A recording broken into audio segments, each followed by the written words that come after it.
नमस्ते साथीहरू, आज हामी सिक्नेवाला छौँ फिगर काउन्टिङ गर्ने इजी ट्रिक। एकदम इजी ट्रिक, 5 सेकेन्डमा एन्सर निकाल्ने ट्रिक।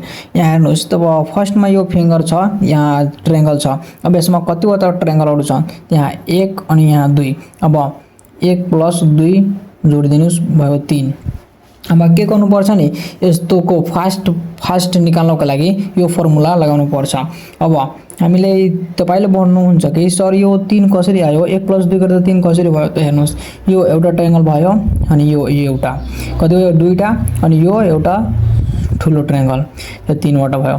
त्यसैगरी यसमा त्यो जतिवटा छ नि यस्तो लाइन पारेको, त्यसमा सहीमा 1 2 3 लेख्दै जाने, 1 2 3 4।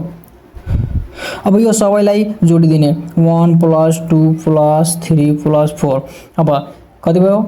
यो 4 3 7 अनि 2 9 1 10। त्यसमा कतिवटा ट्रायंगल छ? 10वटा छ। अब त्यसैगरी यो चित्रमा हेर्नुहुन्छ साथीहरू, यसमा पनि सबैभन्दा पहिला नम्बरिङ गर्ने, 1 2 3 4।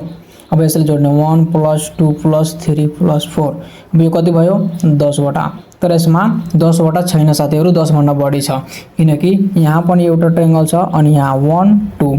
त 10 + 1 1 अनि 2 र 1 कति भयो? 3। त 10 1 11 अनि 3 कति भयो? 14। त्यसमा टोटल 14वटा ट्रायंगल छ। त्यसैगरी साथीहरू, अब यो हेर्नुहोस्, यसमा कतिवटा ट्रायंगल छ त्यो पत्ता लगाउन ट्रिक हेर्नुहोस्। यहाँ पनि त्यस्तै नम्बरिङ गर्दै जाने, 1 2 3 4। अब लास्टमा कति आयो? 4। त 4 लाई 2 ले मल्टिप्लाई गरिदिने, त 4 × 2 गर्दा कति हुन्छ? 8। त्यसैगरी यसमा 8वटा ट्रायंगलहरू छन्।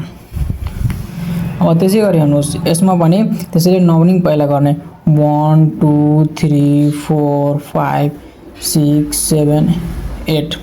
अब लास्टमा कति आयो? 8। त अब 8 लाई 2 ले मल्टिप्लाई गर्दा कति हुन्छ? 8 × 2 गर्दा कति हुन्छ? 16। त्यसमा 16वटा ट्रायंगलहरू छन्।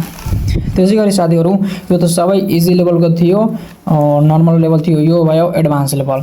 अब यसमा पनि पहिले नम्बरिङ गर्ने, 1 2 3 4 5 6 7 8। अब लास्टमा कति आयो? 8। अब 8 लाई 2 ले मल्टिप्लाई गर्ने, 8 × 2 गर्दा कति हुन्छ? 16। अब फेरि पनि एउटा भित्र छ नि त, त्यसले पनि नम्बरिङ गर्नुपर्छ, 1 2 3 4 5 6 7 8। अब यसको पनि लास्टमा कति? 8। त्यसलाई पनि 8 × 2 गर्दा आयो 16। अब 16 + 16 कति हुन्छ?